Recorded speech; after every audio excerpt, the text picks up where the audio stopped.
Sure. Welcome in, everybody. Thank you for tapping the screen. We have Bigg Mike's Bourbon on tonight for episode 8. We are sponsored by Preet Liquor, preetliquor.com. If you check, you can get any of the juices behind me, behind Bigg Mike. It'll be shipped anywhere that you need. We 10th Mountain Whiskey. We have these goodies right here. Oh yeah, the new black label. That stuff is definitely delicious. Yep. 10th Mountain Whiskey, they have a lineup of 7 different items. They have a vodka, brandy, a single malt, bourbon, rye whiskey, cordial, and a mountain moonshine. So the other one is Bourbon Pat. If you check him out, he's got coasters straight out of the barrel. He has mini Glens, shirts, hats, and stickers if you need them. The Real Will Easy for tater stickers or bigger stickers, QR codes. Give him a message on here. And W Energy. If you use the code Bar Talks with Big on checkout with W Energy, you get 30% off your order. There you go. So back to what we were talking about, Bigg Mike. How you doing this evening? Man, I cannot complain. It's a Saturday. I got to get out and mow in the pasture and do all kinds of fun things today, so I'm having a good one, man. That's for sure. That's good. That's good. So why don't you give us a little bit about yourself, a little bit about your experiences with bourbon, and maybe some barrel pick information, some information about what you know about different bourbons and or how the process works. Absolutely. So I got a funny story is I was always one of the guys that drank a lot of Jack Daniels and stuff prior, I guess, just to, the old Jack and Coke and everything. And then COVID come along, and my daughter-in-law was out chasing a bottle of Blanton's for her dad. And he was a bullet bourbon drinker, and I really hadn't even had any of that, right? So it interested me about the Blantons because I thought it was a really cool bottle. So that was in 2020, and so I said, you know what? I'm gonna see if I can't find me one. Little did I realize how difficult it was going to be back in that time frame that we were back 5 years ago. So befriended some stores and went in there and talked to them, and lo and behold, I ended up with my first bottle of Eagle Rare, and I thought I'd done hit the big time. I was like, yeah, I made it. For sure. I ended up getting the Blantons, and then it piqued my interest because, I'm one of those that kind of goes all in when I do something. And I started researching and then just going at it. And then it wasn't probably, 8 months later, I got asked to go on a barrel pick. And my first barrel pick was at Buffalo Trace to pick Eagle Rare single barrels, and then some Elijah Craig barrel proof. I was hooked. When we did that, it was all over after that. There was no turning back. And we picked some very, very good barrels, and it just took over from there. And I ended up, being on the pick team. Now I lead that pick team. For that liquor store out of Austin. I do several in Corpus. I started my own deal called Roland Reserve, and now I pick a lot of barrels for myself for our charity events that we hold in October. And dude, it just took me on this crazy journey that I'm looking at 800 bottles in my bar now, and it's just insane. That's understandable because I just started about almost 6 months ago now, maybe right at the 6-month mark. And, I started out with, like you said, drinking Jack, Jim, a little bit of Makers here and there. And that was about it. And like you said, I thought I was drinking the good stuff. Yes. So, and actually I think one of my first bottles was Eagle Rare, and then I picked up Blanton's bottle, and then on and on. Now I'm up to 40 bottles and, up-teen handshakes that I get, So. Yeah, I chase the single barrels now. I've gotten, I'm fortunate. I own my own business, so I get my own time frame when I want to do stuff.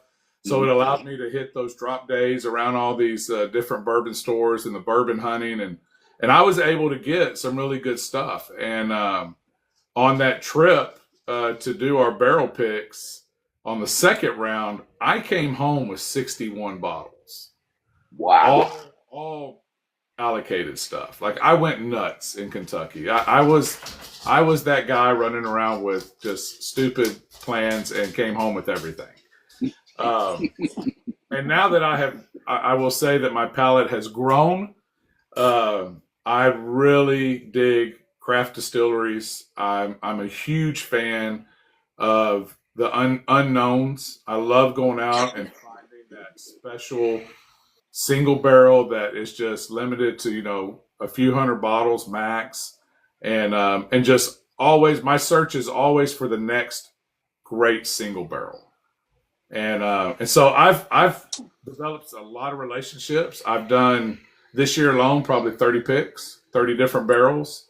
Wow. And the year ain't over. I still got probably 10 that I got to finish out for the year. I've been able to befriend some very influential people within the community. I've become friends with the Brown Foreman family. Prof. Saraf, I was able to be introduced and become close with him. And you talk about a legend in the game. That guy is the guy. His knowledge is supreme from anybody. So yeah, I've been fortunate, man, and I love sharing it. I only got on TikTok, to be honest with you, about 4 months ago. And my whole purpose for TikTok was to expose the Bourbon Fest and the charity. And, the saying we have for that is good whiskey brings good people to do great things. And Absolutely. This community has been so acceptable and forthcoming and just generous. And I think already we only bring in 1,500 people for that thing, and we are real close to being at the 1,500 mark. And I got right at 27 distilleries that are coming and going to be offering up all their samples and education and gifts. We have all kinds of very influential people from TikTok coming in and from Instagram. Of course, all of my local Texas distilleries all through the state are going to be here. But we're going to have, like I said, we're going to have Brown Foreman. We're going to have Elijah Craig coming in.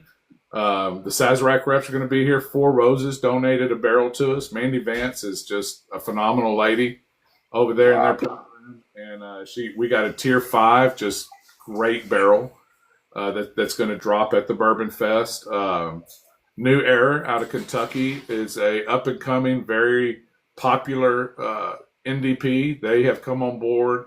It looks like Mark Carter from Old Carter is going to do some stuff with us. So yeah, we've been fortunate, man. This platform has definitely done what I hoped it would do for us and allowed us to raise a lot more money for these families, man, because they're the courageous ones. We can all sit here and talk and enjoy our evening, and they're fighting a battle that, is incomprehensible to us right now. And so it's always a good thing to be able to help those people and give back to them. Understandable. That's for sure. And can you tell us a little bit about the foundation? Yeah. So what we did is it started out crazy. 2017, I started sponsoring a group called Battling Barbecue for Pediatric Cancer. And what we do is we have the difficult job of cooking one family a year, right? That's the hardest part of it, is having to make that decision on who we're going to sponsor. And then come October, we do the benefit, we raise all the money, and we do it in that time frame because as difficult as cancer is with your loved one and trying to, take care of your child and go through the financial hardships and the emotional distress and all the things that come with that horrible disease, we do it at that time because it's also the holidays. And if we can give them a little peace at that time and allow them to feel some normalcy and be able to give to their children, that smile on the face is worth every ounce of work all year long, every time. And it's a wonderful organization. Brian Yoder is actually the president of that one. And so as our bourbon group grew and I got more involved, I said, what better way? I've closed a lot of business deals over a glass of bourbon. And I was like, what better way to bring these business guys into our world of this charity than to entice them with a great pour, right? And it worked very well. And so we came up with the idea. Last year was our first one. We planned it in 3 weeks. Wow. We ended up having right at 200 people. We hold it on my ranch. We had Old Forester here. We had R&DC, Garrison Brothers, Old Elk. We had so many people here, and they donated so many things. And then our bourbon group donated some insane bottles. The liquor store I do all the picks for donated a Macallan 30 and a Macallan 25. Wow. We had some very top end, high end things, and people bought them. One guy donated a trip to Italy to his personal villa for 14 days. And that was one of the grand prizes. And then my company donated a ton of fabrication items, outdoor grills and barbecue pits and, things of that nature. We ended up raising total between the charity, the Bourbon Fest, the barbecue cook-off, and the auction items right at, between all three, probably close to $100,000. That's amazing. Yeah. That's amazing. Did really well. And so we've added 2 more charities this year because of the size that we're growing, thanks to this community and these platforms. We brought in a guy. His name is Taylor. I'm gonna destroy his last name, but Gaglery, I believe. He was a U.S. Navy rescue diver. He has, and I'll send you a link and you can share it, Jim. But he has a charity foundation. He owns Cape Horn Tequila, and on Prime there is a documentary about this young man, super courageous. His entire deal is to support and outreach programs for PTSD for our veterans, for all of our military and first responders that deal with the worst of the worst in our society and in our country. They're the guys that kind of get left back behind sometimes and forgotten about when they come home. For sure. So this young man's story is insane, and I'll break it down in a few minutes. He literally was battling PTSD himself. Yeah, and he had a moment of weakness and didn't think that he could go on, and made an attempt on himself that was unsuccessful. And he literally sat there and thought, okay, I'm meant for something else. So he was going to tempt fate again, and he decided to sail with a friend from the panhandle of Florida all the way down to South America around Cape Horn. In the midst of that sail trip, he sailed through Hurricane Harvey. Wow. And he lived. He survived that. And that's when he realized, he said, you know what? I didn't accomplish what I tried to do. God didn't get me with Mother Nature. I'm going to do this. And he is the most courageous, outstanding individual that I have ever run across, that is completely giving. Him and his dad traveled the entire United States, do everything on their own. And he is going to be here. He's going to do a regatta that weekend, and they're going to finish that regatta here at the festival and be part of what we got going on. That's amazing. Yeah.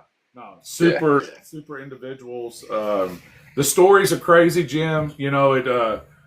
It inspires you to try to, you just want to give all you can back to them people. But at the same time, we're getting to enjoy ourselves during a great cause, right? We're getting to hang out with our friends. We're getting to meet new people. We're getting to drink great expressions. All of these just pros and great deals that are just bonuses to doing something good for these other people. So it's a win-win, man. Absolutely. Absolutely. And, and it's always great to see somebody doing something nice for people and trying to help people out. And I mean, I've seen it with this bourbon community a lot of times, with whatever they can do. I mean, I don't know if you've seen what Angry Mac did with Oh, all those bottles and all the donations and everything. everything for Bear Den, yeah, man. Yeah, They for Bear Den. Yeah, that was amazing. And and I've heard of other stories. Like when I was just at the Preet event last weekend, another one of the TikTok guys, the Bronx Taino, was yeah. telling me that he helped out somebody. They did a fundraiser for somebody in a month. They raised like $5,000 or $7,000. So it's a beautiful community and it's a beautiful thing. It And really is. People, there's always those ones that assume we're just a bunch of snobs and alkies that just want to go around and bash, whiskeys and stuff. But that's so far from the truth. Uh, absolutely, we have a local bottle share with my group here that we meet at a restaurant once a month. We do a bottle share, and if we have something happen in our community at that time, we step up. We had some really bad fires that ravaged through a small town of ours. 29 people went without their homes.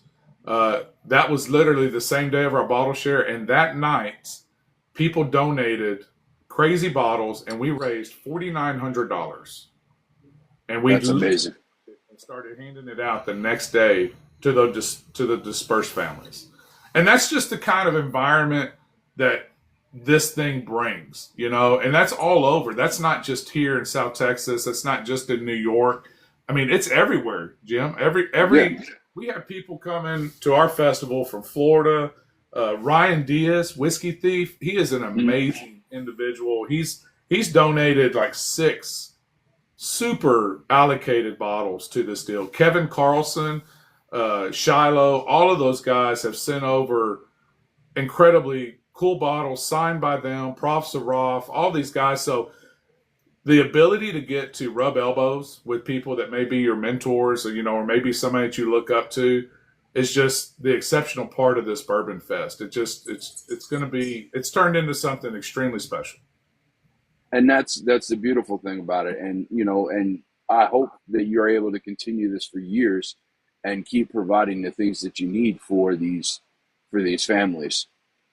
We are definitely going to do everything we can.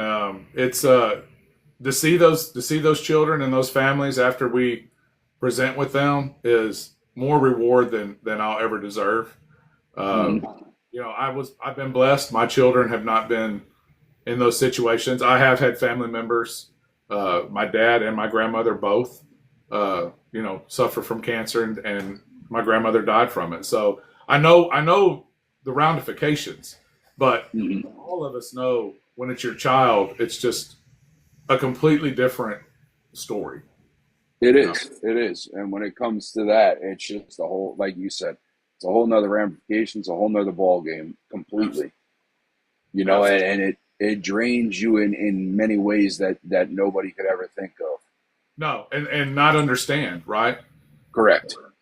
And I tell everybody every year the biggest reward for me is if I can't find a child in my area that needs the help.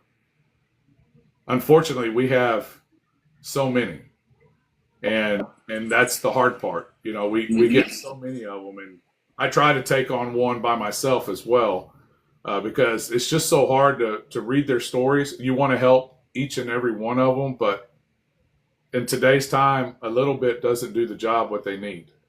Cancer is the most expensive medical treatment that anybody is going to go through, and it's not free by any means.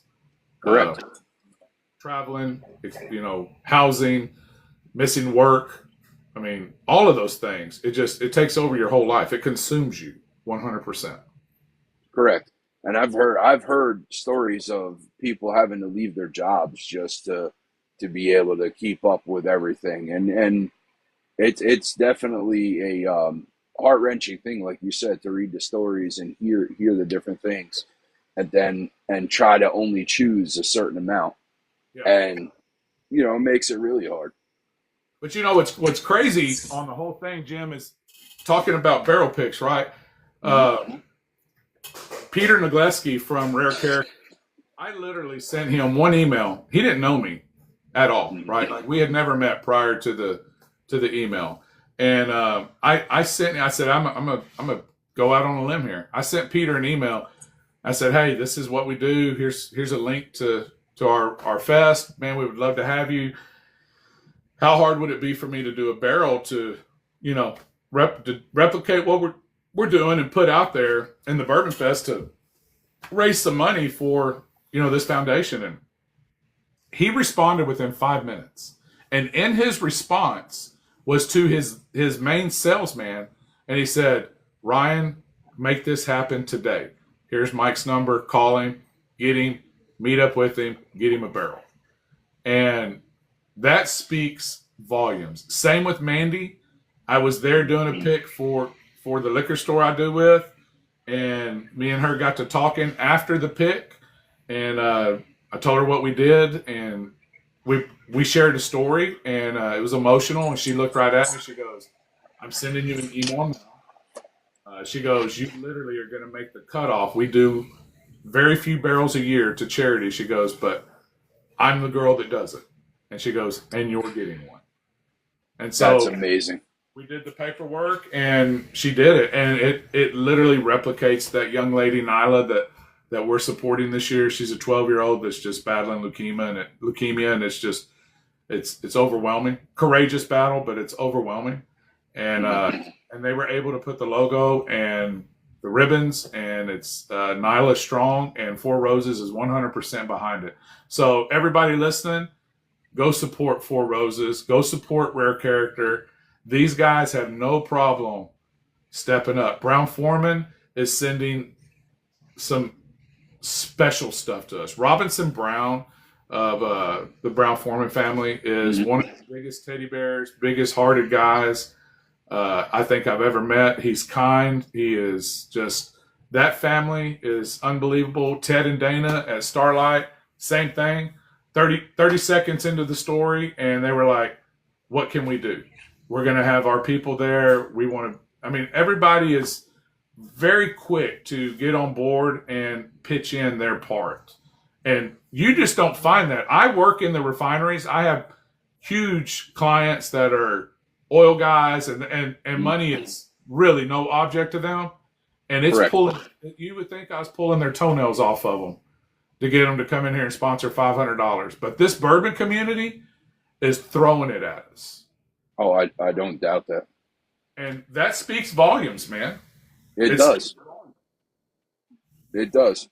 And, for that information, if there's any way that anybody watching this can donate, how can they go about donating?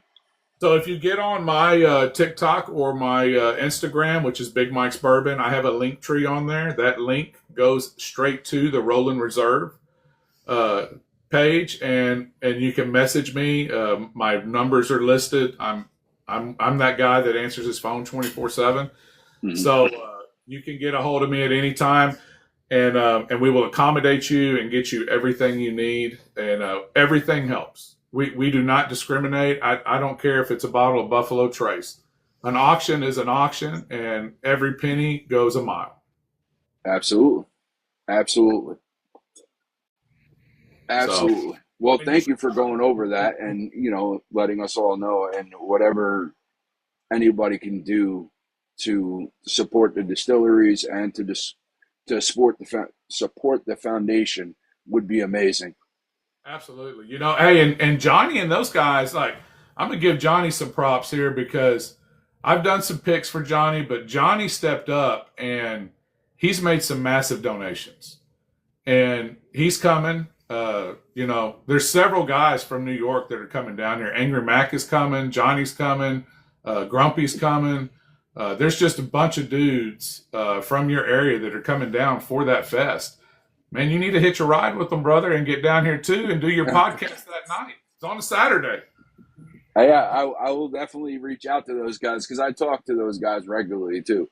So I will definitely reach out to them and find out, what the information and when they're leaving and all that stuff. And we'll have to try to figure it out.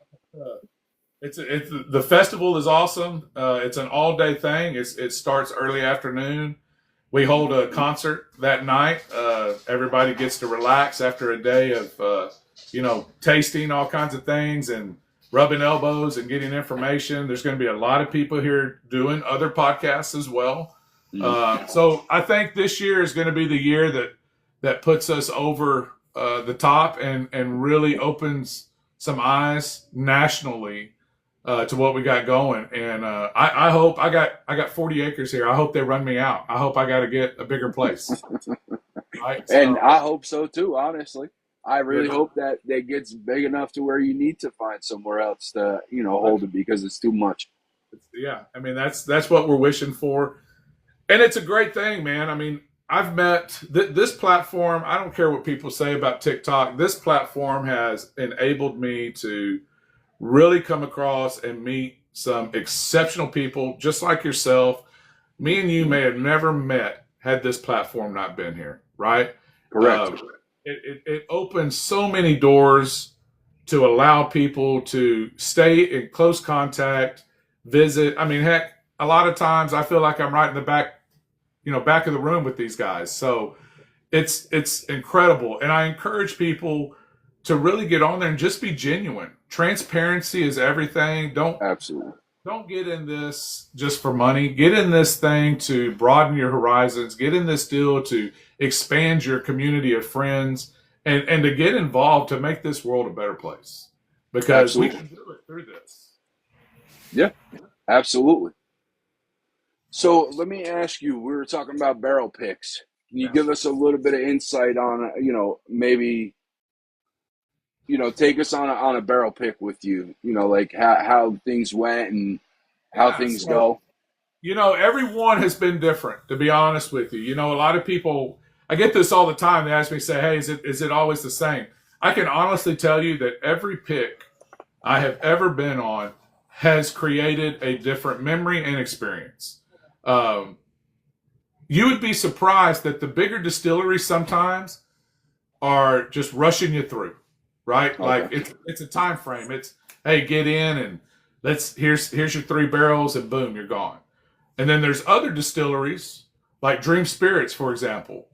Prov lets you come in, you stay in and he's got this beautiful 3-story house on his property where his rick house is at. You stay there. You stay there the night before, and it's got this unbelievable landscaping. It's out in this beautiful country up in Middlesburg and Virginia, lakes and saunas and just this great outside area, and then this beautiful house. I mean, it's just amazingly beautiful. And then you got this big black rick house that looks like you're at Turkey. It literally looks like you're at Wild Turkey. Oh, wow. And it's just incredible. When you go in there, you can drill every barrel he has. He does not hold you back. You're there as his guest.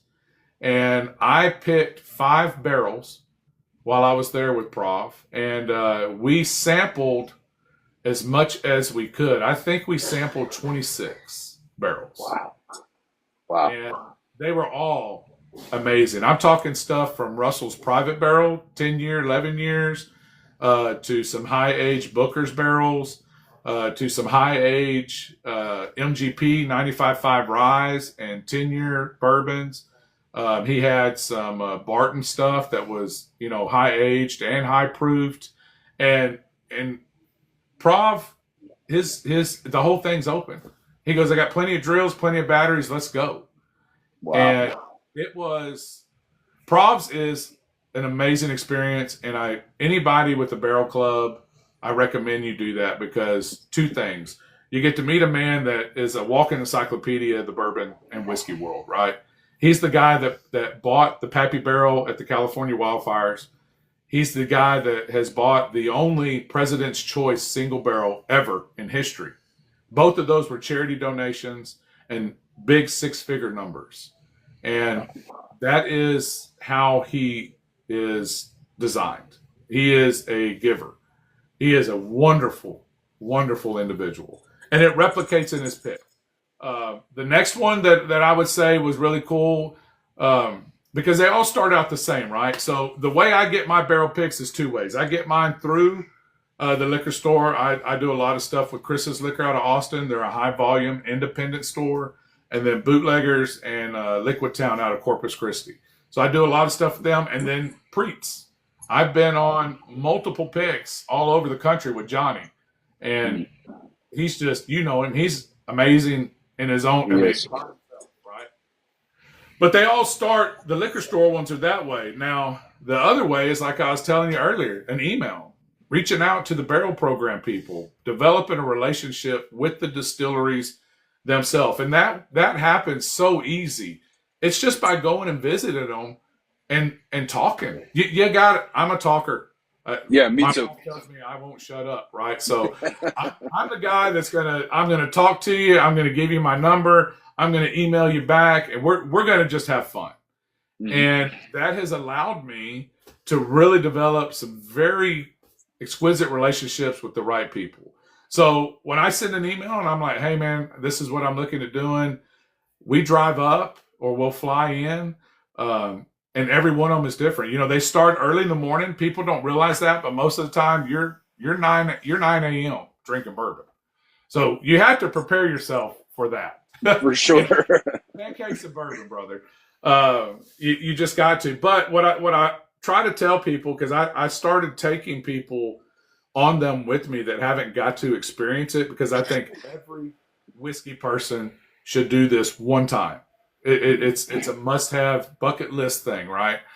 I'll take them in and you do the tour, and then the next thing you know, you're sitting down at these big tables and all these Glencairns are laid out there in front of you, and you got, 3 to 6 barrels that are rolled up, and you get to go and you get to thieve the whiskey out, and they pour it in your Glens, and then you get to go in there and taste it and see what you like better. The thing that I think scares a lot of newcomers is the notes. They hear guys, I'm guilty of it myself, talk about burnt brown sugar or confection this or cinnamon apples, right? Whatever.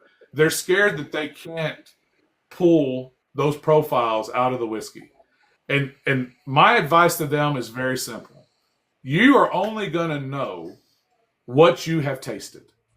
And that falls back into your grandma's cookies, your mom's, caramel apples, whatever. Your brain can only associate a note with something you have had yourself in the past and that you remember. So I've told a lot of guys that have gone with me, I said, stop worrying about trying to be that sophisticated deal. What your mouth tells you like is what you go with. Plain and simple. Okay. And I encourage people, being able to pull notes is by practice. And it doesn't happen in a month. It doesn't happen in a year. It doesn't happen in 5 years. There's guys that I go and pick with, like Prov, that is so much more in tuned than I am. But he'll tell you the same thing. Just tell me what you like. Explain to me what you like, and we'll go from there. It's easy. The biggest problem with barrel picks, though, is the funds. Barrels aren't cheap. You have to be able to get rid of, like I said, 150 bottles. And you think it's easy, but it's really not. That's why you need to belong to bourbon clubs, barrel clubs, engage yourself in different bottle shares, or link up and help charitable foundations like we do, right? Because that allows you to expose those expressions to a bigger group of people. And that's the biggest thing. I know a guy here in Corpus that just got picked from Sazerac, an individual for a Blanton single barrel. And he literally came to us. He's like, I only want 20 bottles. What am I going to do with all the rest of them? Well, the liquor stores that we rep, they bought them from him. They said, run them through us. You take your 20, we'll sell the rest. So he's going to get that experience. He's going to get to name that bottle. That's his bottle. And he's not going to get stuck with an overwhelming expense of, $8,000-$10,000. And so that's where the relationships come in, Jim. You got to go and you got to know your local liquor store, support them.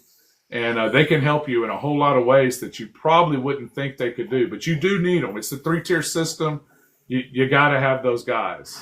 Correct. I mean, I deal with Johnny a lot. I talk to Johnny, and my relationship with Johnny, just to give a little background, was, I was on here. I was talking to Bourbon Barry from the city, and I was like, what's a good place? Because I just moved to the area. I don't really know many. He's like, oh yeah, you got to go see Preet down. Go down and see Johnny at Preet. So I walked in there and I said, hey Johnny, I'm Jim, Big Papa on TikTok. Barry sent me, and Fat Man mentioned you a couple times. So I'm here. I went in, I bought a couple bottles from him, and then I started picking his brain and asking him questions. Yeah. And, and every time I go there, I'm like, hey, Johnny, what do you think about this? What do you think about that? What is this price good? Oh, I'm getting ready. I'm trying to do an exchange with somebody. What do you think, this is worth, or how do I go about, what do you think I should exchange? In the beginning, this is how I, built a relationship with him. And then, as you know, now he sponsors my show, and, I advertise for him too. So. No, Johnny, that guy, right? And I'm happy that those guys told you to go see him, because without somebody reaching out, you may not have went in there and developed that friendship that you have with him now. No. And Johnny is one of the most helpful people out there. I mean, everybody watching this, if y'all live in that area, you have got to support that guy, because he does a lot for y'all's communities, and he does a lot for people. I mean, he is the most unselfish liquor store owner I have ever met. Absolutely. And we talked about it, like that new loot pick, the Black Label. People were saying, oh, it's so expensive, this and that. And like I tried to explain to people is that, that barrel only yielded like 65 or 70 bottles. Not only that, the overhead that he has for his store and the prices that he charges is because we're our worst own enemy. Okay. Yes. We will find stuff for a great price. And then there's people that'll go to the Blue Pages and all these other sites and start selling it for secondary. And a lot of these owners are starting to say, hey, you know what? I'm going to raise my price to be close to the secondary, because the prices are, bigger people are coming in, like bigger liquor stores, people that are flippers. They come in, they buy cases of it from me for MSRP, and then they're making all the money off of it. Here I am sitting on $2,000-$3,000 worth of inventory that I can't get rid of, or it moves slowly, and I'm not recouping any of my money. And that's the reason why they started going to a lot of the secondary prices here, is to recoup that money back. The other thing people don't realize is when Johnny travels to all these places, there's an expense. I go to Kentucky at least once every couple of months, right? So to go there for 2 or 3 days to do this business, it costs me on average $1,000, $1,200. You got hotels, you got rental car, you got food, you got to stay. And I know people are going, oh, poor you, you're rolling around in Kentucky. You're right. It's an unbelievable experience, and I love it. And I'm not complaining, but I'm saying from a business standpoint for Johnny, those are hard costs that are implied into that barrel pick. And he's also the one that's putting out all the money up front. He doesn't get to finance that. In the liquor business, it's his. When I was with him in Atlanta, he bought 8 barrels. I know he spent probably $130,000 to $135,000. So from a business standpoint, when you deprive and deplete your capital like that, quick turnarounds are everything. And the dinner he took us on was not cheap, because he had several of us come in and help, because Johnny is one of the few that understands the value of the marketing from TikTok. He understands the power of the followers to a lot of these guys, that if they trust their palate, real whiskey drinkers are going to say, hey man, if Russ picked that, I'm going to love that. I got to get that bottle. And that's what Johnny's trying to do. He's trying to, it's not just for profit either. He's trying to bring that experience to the consumer to say, hey, I got a bottle picked by one of my favorite guys that I watch on TikTok or YouTube, right? He's Mm-hmm. bringing that to them and allowing them to have that experience, because not everybody's doing that. He's doing that in Oasis Liquor, Dan over there in Colorado. Those guys are both doing a lot of the same thing, but Mm-hmm. there's an expense with that. I mean, they're sticking their neck out as well, because Johnny told me just today the new lube isn't running off the shelf. He still Correct. bought the barrel. You Yeah. know, he paid for it. That money's gone. Correct. And I try to talk about it as much as possible, and let everybody know about it. I mean, it's delicious. Don't get me wrong. I'm not, like I said, I'm about 6 months into this, 5, 6 months roughly, and I'm not a big proof person. I like 100, 120 roughly, Yeah. but to drink that at a 140.2, to take a sip of that and it not taste that high, I was like, man, this is great. And Yes. then everybody at the event that he just had for Father's Day, everybody who tasted it was like, yeah, this is good. This is really good. No, I just did a big review on it that's going to post tomorrow on my Sunday Sips episodes, and I was very impressed. I mean, it's not your typical bottle. I think they only had 2 barrels that were hazmat, and they were both short barrels. So for the real whiskey guy, that's what you're looking for. You're looking for that item that no one else is getting to experience, and then you want to bring it in so that you can share it. That's what I do. When I Mm-hmm. get really nice expressions and these nice bourbons, they're there to share and to let everybody get an experience and a memorable deal. Last year at the Bourbon Fest, I have a 1975 Eagle Rare 101. It was unopened. That's Anybody knows that is not no cheap bottle. When the Bourbon Fest was over, I brought all of the high bidders from the charity auction into my bar inside the house, and we opened that bottle. And every one of them got to drink that whiskey. And so that's what it's about. It's it's not about flipping. I mean, everybody does it. I've turned bottles, right? I've Yeah, got bottles and correct.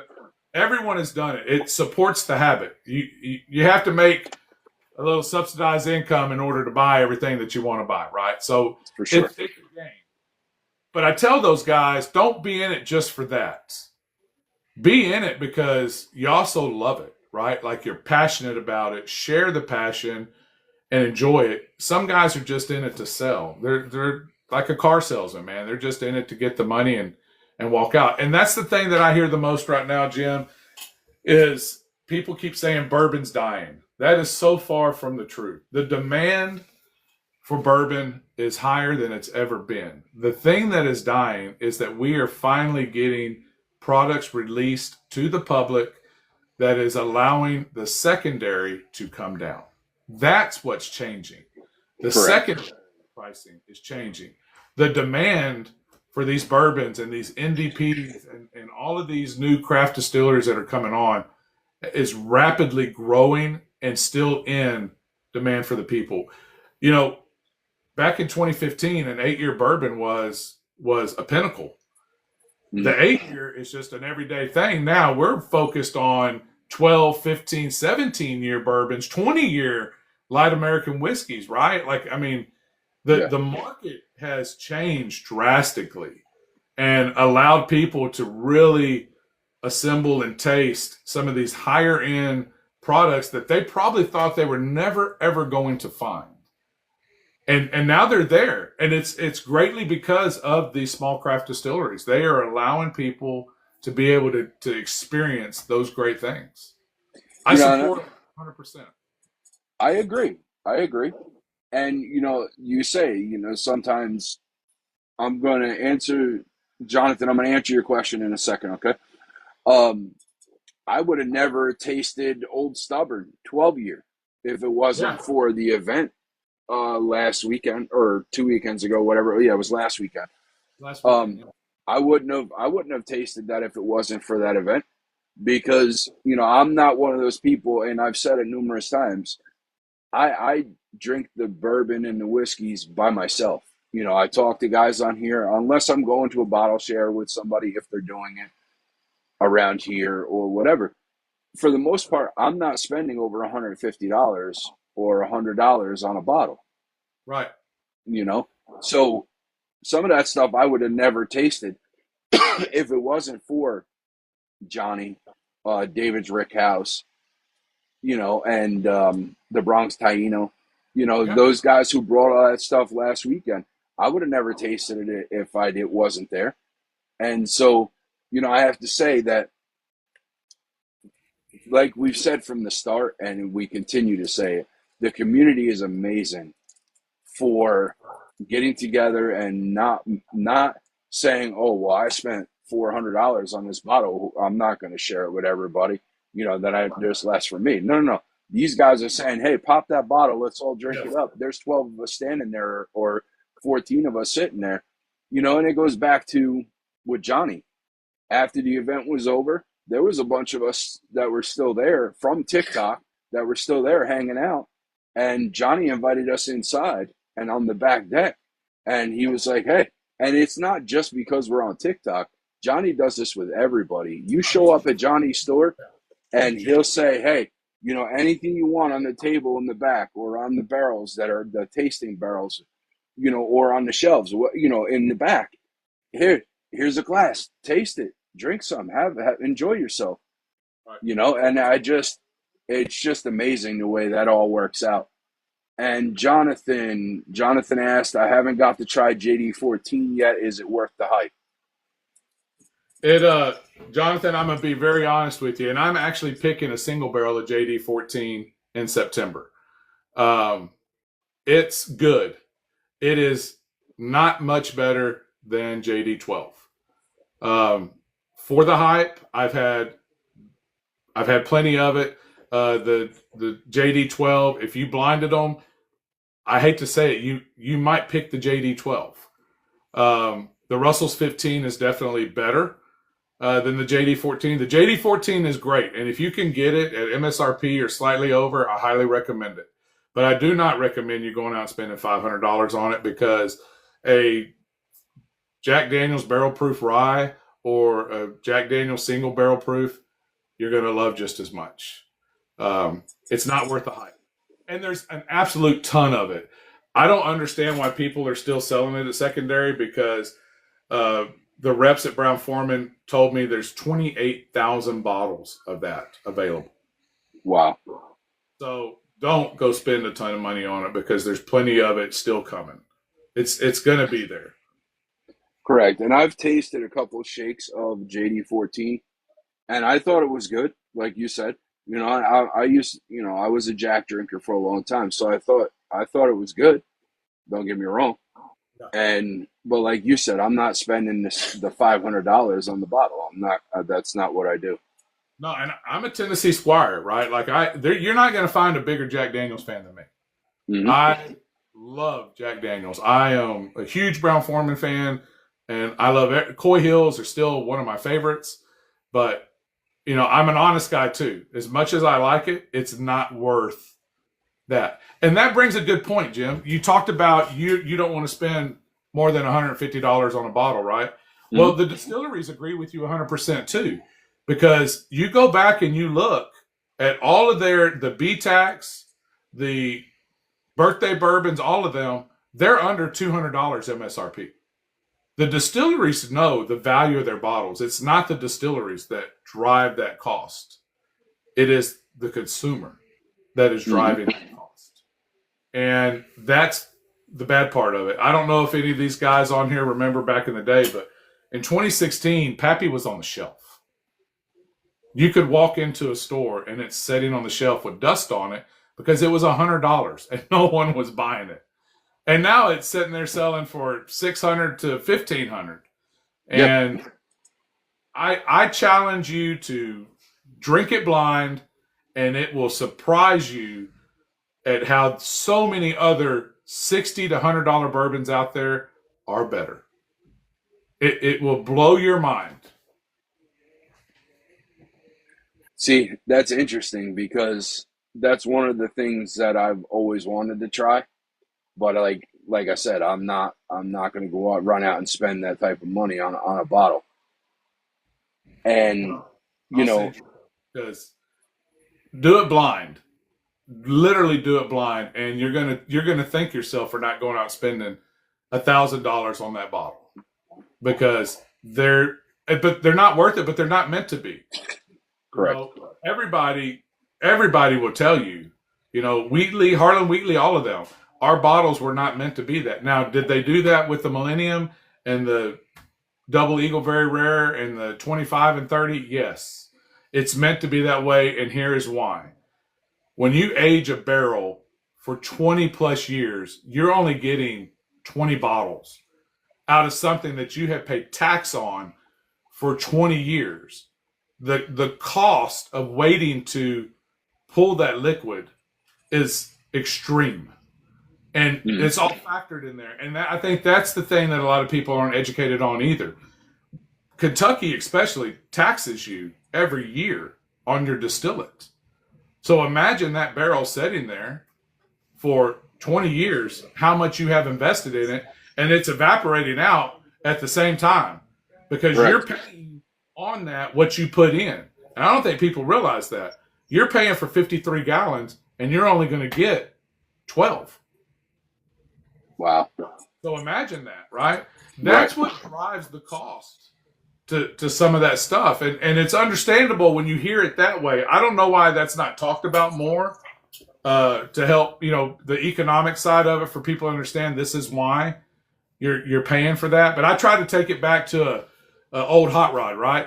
In 1969, when you went to buy that Camaro SS, it was $2,500. But you go buy that car today in mint condition, it's $200,000. For sure. For sure. That's one of my cars. So one of There my you go. favorite It's the cars. same Yeah. thing in whiskey, man.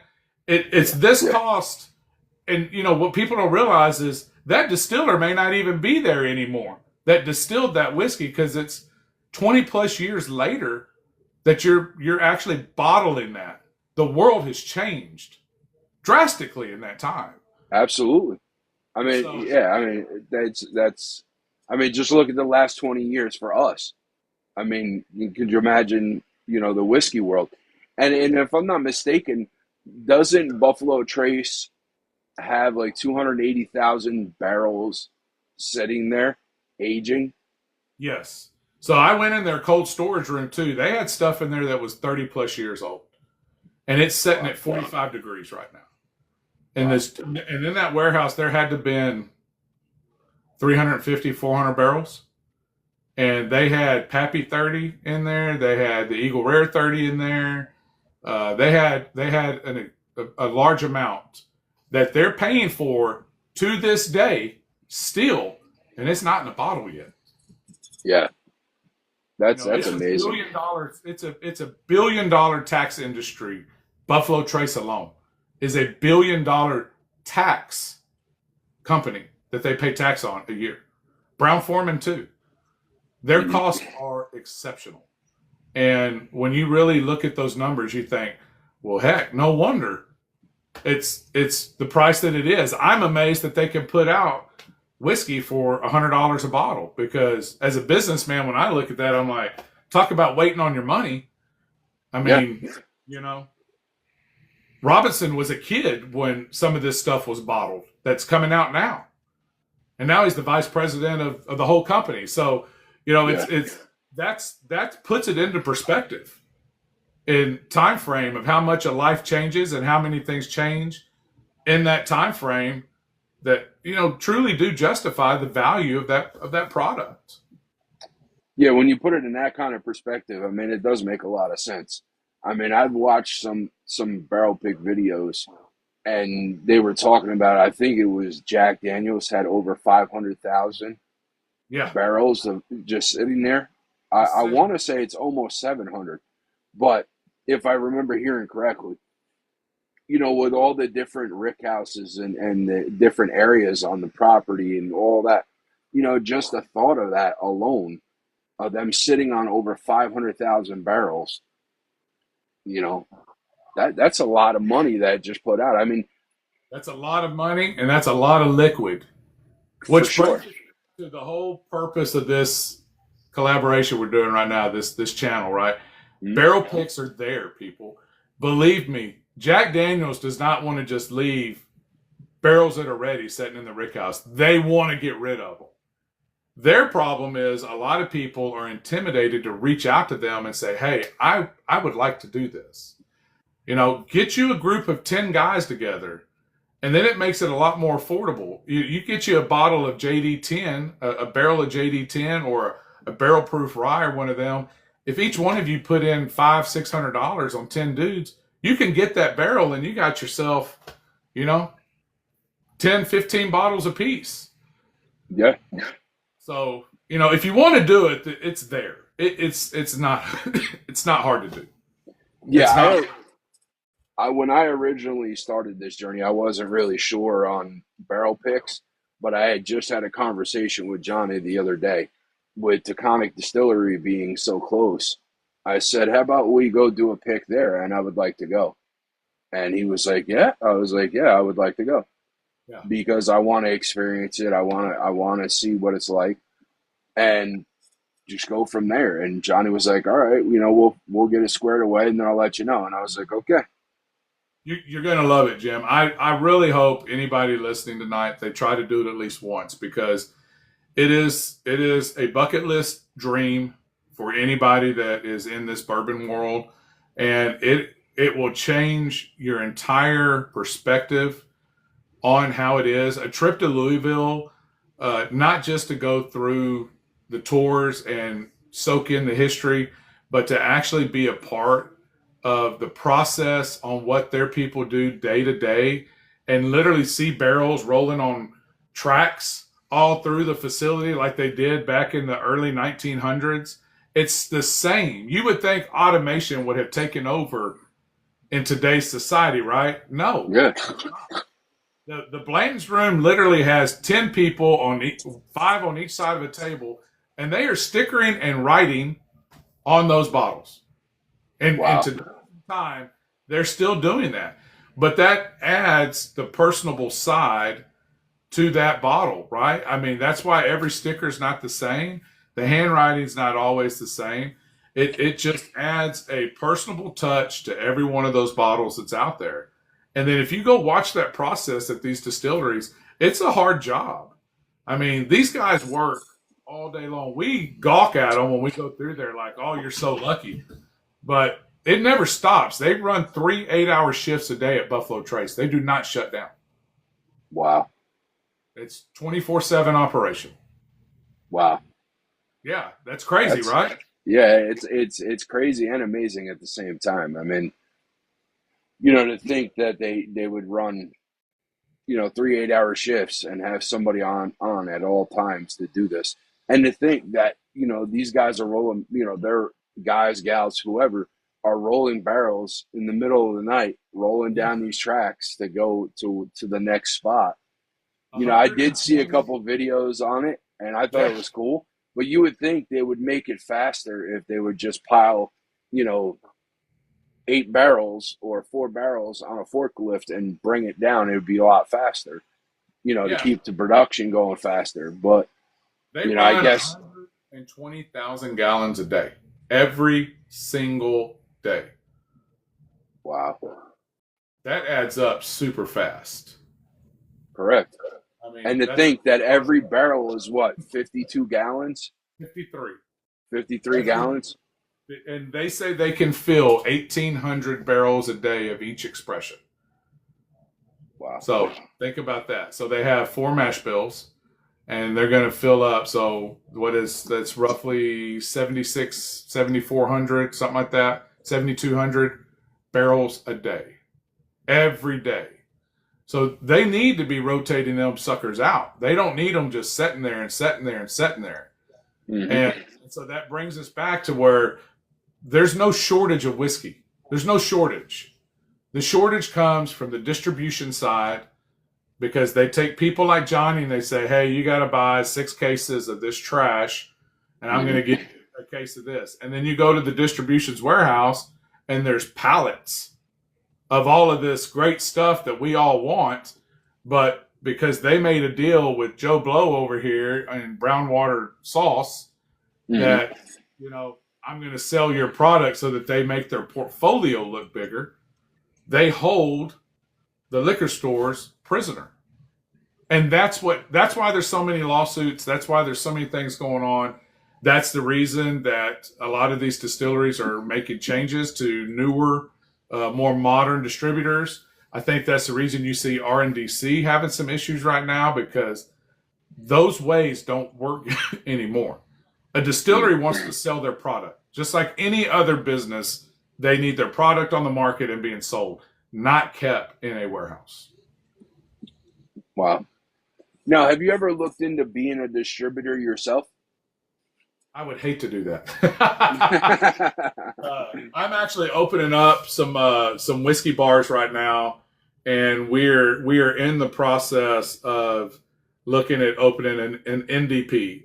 My passion is not in distilling the whiskey. My passion is in the blending side of it. Like I'm like the scientist. I have a rick house at my house that I have barrels in that I double barrel different, bottles together to make my own stuff. And I think in today's time that everybody has filled their shelves with the Wellers and the Jack Daniels and the Old Foresters all over, right? We have 2 or 3 deep. We're never going to probably drink them all.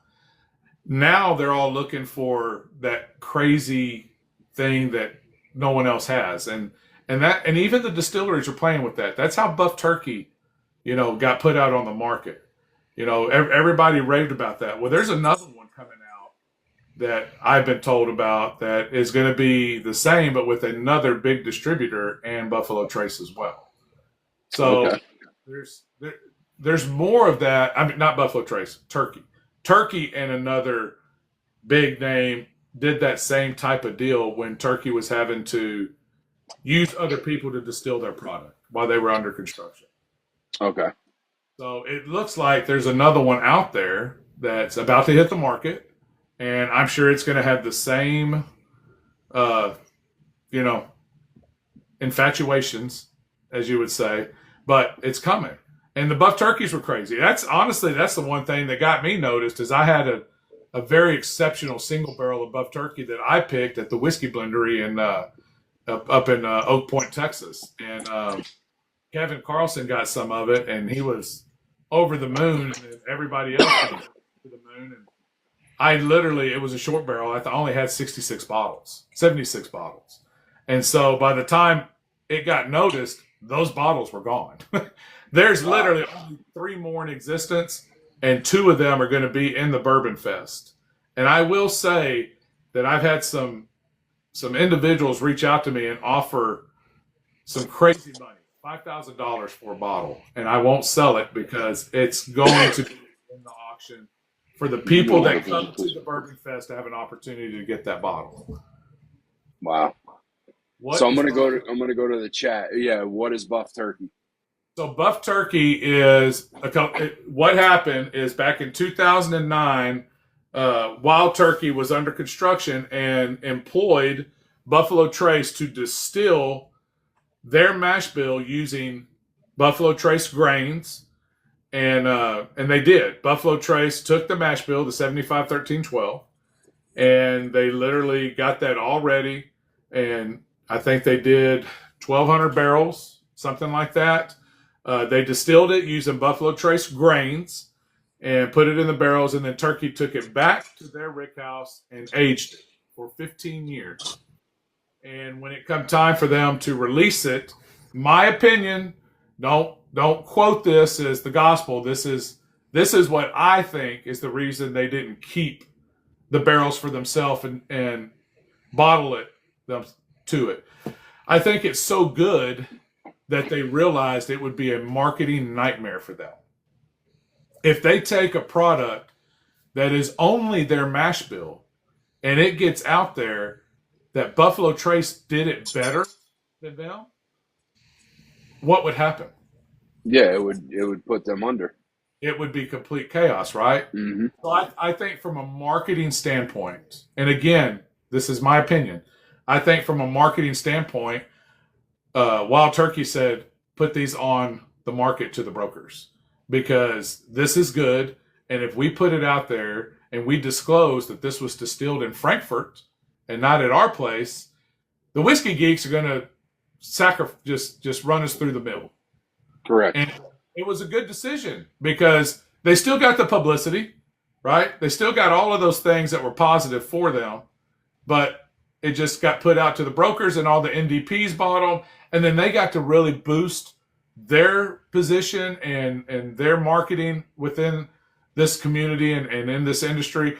And people like the Whiskey Blendery, it blew them up. And so it allowed them to go from that very small mom and pops NDP to this deal that now everybody knows who they are because they got their hands on extremely exquisite, nice barrels. They were affordable and they were delicious. I mean, literally, there's bad ones just like anything, right? Mm-hmm. Any distillery can produce bad stuff and good stuff. I picked, personally, out of the Buff Turkey lineup, 6 barrels, 6 different expressions from different places. And I will go to bat and put them up against any George T. Staggs all day long. They're just exquisite, very full of flavor, complex, balanced, fruit forward. I mean, just crazy notes. I've had some that taste like strawberries and cream. I had some that taste like a I hate to say it, but a Texas Roadhouse sweet potato loaded. Oh, like, yeah. That flavor with all that marshmallow and sugar and all that. Dude, I've had some of them just come across that exact same profile. So every barrel was different. Every single barrel was different. And they were just really good. So and people have asked me, you think they'll do it again? No, I don't. I think they realize that in today's time, there's a lot of very educated bourbon and whiskey guys out there that are just waiting for the opportunity to expose something on somebody, right? And so they're not going to do that again. So Chad was asking, so I assume it's not available to anyone. So it is. So Sealbox had it. OKI had it. Bluegrass Distillery had it. New Era had it. There was a ton of people out there. World Whiskey Society still has some. Johnny has some. So we picked a barrel that's fixing to become available at Preet Liquor. So if you guys are watching, I want to say there's 86 bottles coming at the end of this month. What bottle is it? It's a Buff Turkey. It's a 15-year Buff Turkey that Johnny is going to be selling that we picked back in March. What label is it going under? It's under his private label. Oh, it's private label. Okay. It'll be World Whiskey Society because that's who we got it from. But it is a Buff Turkey. So if you guys are really wanting to try it, and it also comes in an amazing decanter. It's a smoked French glass decanter that is just incredible. It's incredible. The presentation on it's really good. Yeah, I can't wait to see that and or taste it when it comes in and be able to put that out there for everybody else to see and or want to receive. Yeah. So that's beautiful. So you said NDP a couple times, and I just want you to, if you could, just explain what NDP is. So that's a non-distilling facility. So that is a facility that is going out and picking barrels, buying lots of barrels. And when I say lot, they're palleted together. So generally, those guys will go and sample 4 or 5 barrels all together, and they'll buy what they call a lot. Mm-hmm. Right? So an NDP goes out, buys those barrels, brings them back, and if they don't have their own aging facility or rickhouse, then what they'll do is they'll lease land. And Pursuit is an NDP, Old Carter is an NDP, Lux Row, Penelope, they're NDPs. So remember that if you want to know what an NDP is, that's those guys. A lot of people confuse that Penelope is a distillery. They are not. They source everything that they sell. It is already distilled, and they bring it in. And that's honestly the route that the bourbon world is going to. I would say that NDPs, in my opinion, and I don't know exact, but they're probably 60 to 70% of the market. Wow. So almost like Evernorth then. Yeah. Evernorth, I've seen a couple videos on Bourbon Hunter on YouTube. I see that that's the owner of Evernorth, and I seen them. They bring in a bunch of bottles, put them in a rick house. They blend some. They pour just straight pour some, and so they're an NDP, which leads me to wonder what a startup cost would be to do an NDP facility. So I can give you a little bit of info. I don't have the final numbers on it, but through licensing and things like that, it's not that expensive in Texas, at least. So I'm speaking on Texas. I don't know about Kentucky or New York, but from the Texas side, it's less than $5,000 for your permits to get your license and all that. The expense comes when you go out and buy them barrels. So in order to do it right, you should really start out with 200 barrels. All right. So to put math to that, Heaven Hill, Beam, Buffalo Trace, all those guys have an excess of barrels that they put out in a market that brokers use to turn for them. MGP is the leader in producing barrels for NDPs, right? Okay. So like right now, I know because I've bought some. Sadly, you can buy a barrel of 10-year Kentucky 21 or 36% high rye or regular low rye bourbon for about $1,000 a barrel. That's not bottled. That's not anything. That is raw. That is in the barrel, just the liquid, right? You're buying the barrel. They don't even open it. You go in, you sample it. I'll take this barrel. You take it home. You put it in your rick house. You're responsible to bottle it, label it, do all of those things. So a lot of these guys are able to open these facilities and bring in, 6, 8, 10, 12, 15-year bourbon right off the bat, put it in their rick house, store it, and then start using their master blenders. Like Nancy Fraley is a master blender, right? So you use people like that to go in there and start blending your bourbons and your ryes and all these things together to make your bottles. You label them with your label, and you control the narrative. You control what you want that whiskey to taste like. So NDPs very rarely put out small batches. If they do, they're really small batches, probably 8 to 10 barrels only, just because most of them do not have facilities that allow them to pour that much bourbon into, one of their totes and be able to make sure it's aerated and blended and done all these things to get consistency to it, and then bottle it and deliver that out in the public. Now, there are some that do it. Penelope's a fine example. They produce thousands of bottles. So they are everything except a distillery. They have everything that they need minus the pot stills and stuff. They buy all the stuff and they dump it. They have the full-blown thing. So you said roughly the licensing is about $5,000 in Texas. Yeah. To get all of that, and then you could get NGP barrels for $1,000. So if you wanted to start small, which some people start very small, Jim, some people will go in there with 10 barrels. I mean, 10 barrels will yield you 1,000 plus bottles. And 1,000 plus bottles at $100 a bottle is $100,000, right? So it's not chump change. And, it's just what you want to do. A lot of guys, craft distillers, 13th Colony, guys like that, they started very small, and then their product just became liked and wanted, and they grew. Company in Kentucky, New Era Whiskey. Those guys, Rare Character. I mean, y'all are fixing to get Rare Character in New York. I've pushed that to make that happen for y'all. Those guys literally started, I want to say, in 2019, and they're one of the largest NDPs in the United States and produce some of the finest bourbons out there.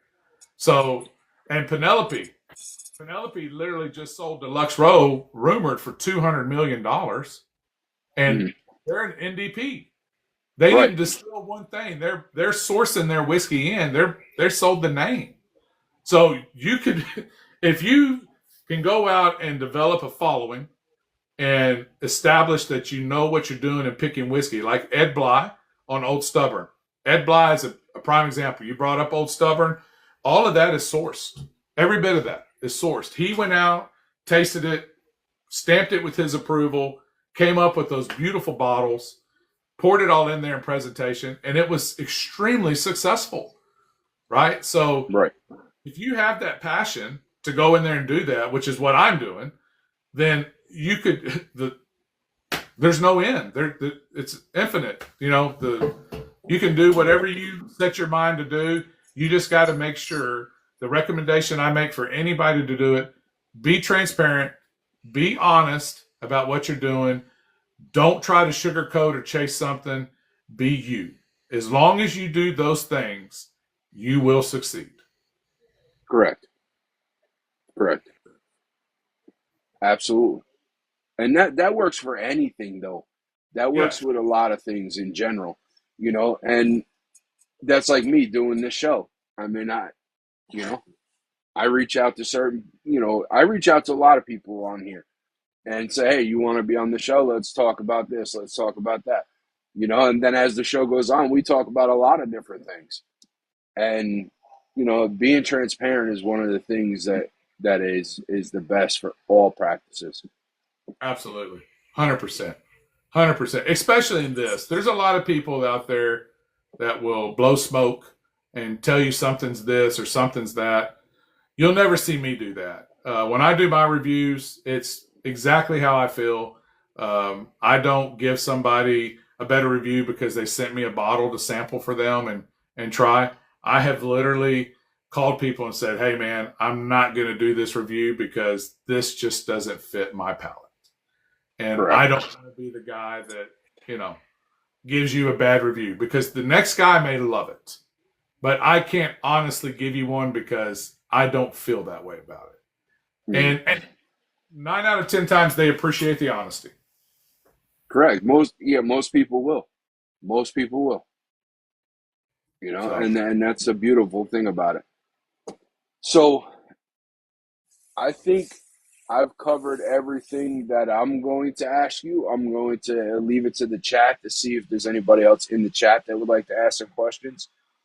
And maybe if you have some questions for me, I will gladly answer some of the questions that you asked for me, and we'll go from there. So what got you into it, Jim? What got me into bourbon? I'm going to be honest. I was scrolling through TikTok one night, and I ran across Bourbon Talk, and I was like, oh, that looks good. I've heard people say, oh, this is really good. You should really try this if you get the chance. So, like you said, I came across a bottle of Eagle Rare, and I was like, wow, this is really good. I really like this. And then I started seeing more people about this one and that one. And then I got involved with the Pay It Forward trend. Somebody nominated me, so I got $17.92 as a bottle. So I liked it, and I was like, wow, that's pretty good. And then over the time, I just developed relationships with people, and we've worked some trades for different things, and I've gone from there. Like Hunting Paw, who's in the chat right now. He's talks about Michter's American. Talked about it a lot. And I said, you know what? The amount he's talked about it, let me try it. And me, I got it into it, like I said, just from a try it standpoint. I want to try this. Let me try that. And then talking to more people on here like yourself and other people, Randy, Grumpy, Johnny, and just moved up from there as time went on. No, absolutely, man. I mean, the Michter's is a wonderful expression as well. And like you go back to, like I was telling you, they distill some of their stuff, but their high-end whiskeys, their 20 and 25 are all sourced. Wow. I'm pretty sure a lot of people don't know that, but yeah, the 20 and 25 is sourced. Okay. It is not distilled at Michter's. And it's phenomenal. I mean, honestly, Michter's 20 is probably the unicorn of unicorns, and so is the 25. To where a lot of these bourbons, the older they get, sometimes they get a little too oaky. That is not the case with Michter's. I don't Really? know. I don't know who they're getting it from, but it is fantastic. Literally fantastic. That's definitely something I would have to try. And Bourbon Nomad said, and those 20 and 25s are definitely something special. Oh, Jared is so right. Those Yeah, things are just a dream. And that's some of them things on secondary sell for $6,000, $8,000, $12,000. yeah. You know, and Oh yeah, people pay it. They pay it because it's hard to get and it's that good. I'm not going to pay that, but correct, there's correct. people out there that'll pay it. For sure, for sure. I mean, and sometimes I say to myself, I don't understand why, and then I realize that your diehard bourbon people and who like the flavor of something are willing to pay whatever they can to receive that. Yeah. And that's what it boils down to from what I've seen and what I've understood from it. Well, you're right on that, man. Thank you for the popcorn and the sunglasses. I like that. That was pretty cool. It's just like Hard Truth, the Maple Brulee. So many people talked about it. I've never tried it until Aaron Lee, who's in the chat also, sent me a handshake of it, and it's phenomenal. For me, it tasted like banana pancakes with maple syrup. Hard Truth is And I another one was like, that's just killing it right now. They it seems like they can do no wrong with what they're producing. Their ryes are just insane. Their bourbons are crazy. I mean, they're just doing some really good stuff.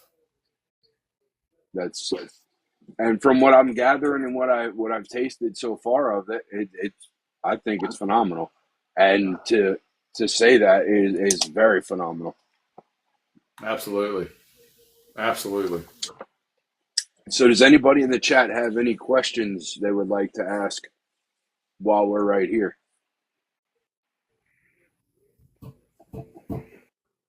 I think they're all drinking. Yeah. I haven't even poured anything today. No, I have not yet myself either. Actually, let's pour up something and enjoy it while we're together. Yeah, absolutely. What are you gonna pop there?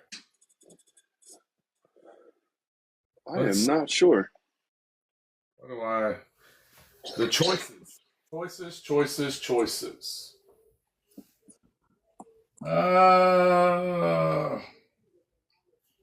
I'll tell you what I'm gonna pop. I got a King's Distillery here, single barrel that I got over it from Justin in Cerebral, Tennessee. So this is an 18-year American light whiskey at 144 proof. It drinks like 110. Super smooth, great legs, creamy, just a really great pour. Another guy that is a crazy chemist, works for MGP and other places too, and does his own thing as well. Justin is a phenomenal dude, and if anybody gets the chance to pick up one of his Ryconics or one of these, I recommend you do it. Yes. I think, Randy, we talked about that last Saturday. I think I'm going to do the Old Forester King Ranch. Oh, that's a good one. You know, they're not making that no more. No? Brown-Forman lost the contract.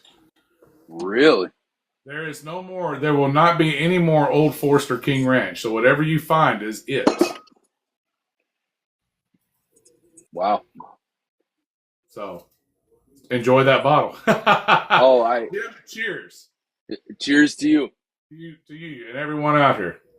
Absolutely.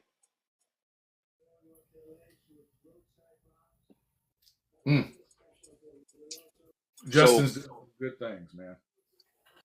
Randy said that's where we did the pick this weekend, and Justin's awesome. Grumpy said, then I'm not opening mine.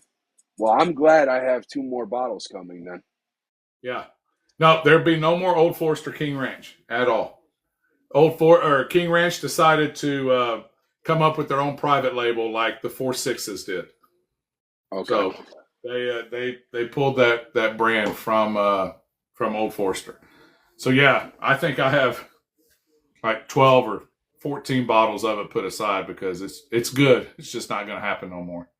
Correct. I mean, I really enjoyed it. That's why I ended up trying to do some recycles to get a couple of them. So, and I was going to send a bottle off to somebody, but now that you say that, I might just hold on to them. Yeah, you might need to. Yeah, for sure. Yeah, Ron said he only has one. Open it, Ron. I'll send you another one. You got to drink it. Yeah, I mean, it's definitely a great pour. Yeah. Yeah, it's a one of a kind. You get that banana, but a little smoke on it. Hmm. It's done right. It's a good pour. Yes, for sure, for sure. I am going to close this out, but we could stay on and chat, and we'll bring some people up if they want to come up. Roger that, Jim. He said, "Okay, I believe you, Mike. I will pop it Thursday for my retirement." Yeah, he's finally done, huh? Yeah, for sure. Thursday. Alrighty, I Days of want found- to, Big Mike. I want to thank you for coming on and going over everything with me, explaining about the foundation and talking about the barrel picks and the different juices and NDPs and all of that. I want to thank Preet Liquor for sponsoring the show, along with 10th Mountain Whiskey, Bourbon Pat SOTB for the merch, hats, coasters, shirts. These are the coasters straight out of the barrel, Awesome. and there's mini Glens with the same logo. I want to thank the Real Will Easy for all the stickers. I have various sizes of the stickers, and Dubby Energy. If you use the code Bar Talks with Big on checkout, you get 30% off your order. Also, if you order any Nulu product from Preet Liquor, you use the code Nulu20, you get 20% or $20 off your order. Oh wow. There you go, Johnny. So, Guys, it's a good pour. Don't let the price fool you. It's a bottle that's never going to be here again. So get out and get you one while you can. yeah, for sure. For sure. I mean, I had 4 ounces of it. I still have 2 left, and I'm enjoying it myself.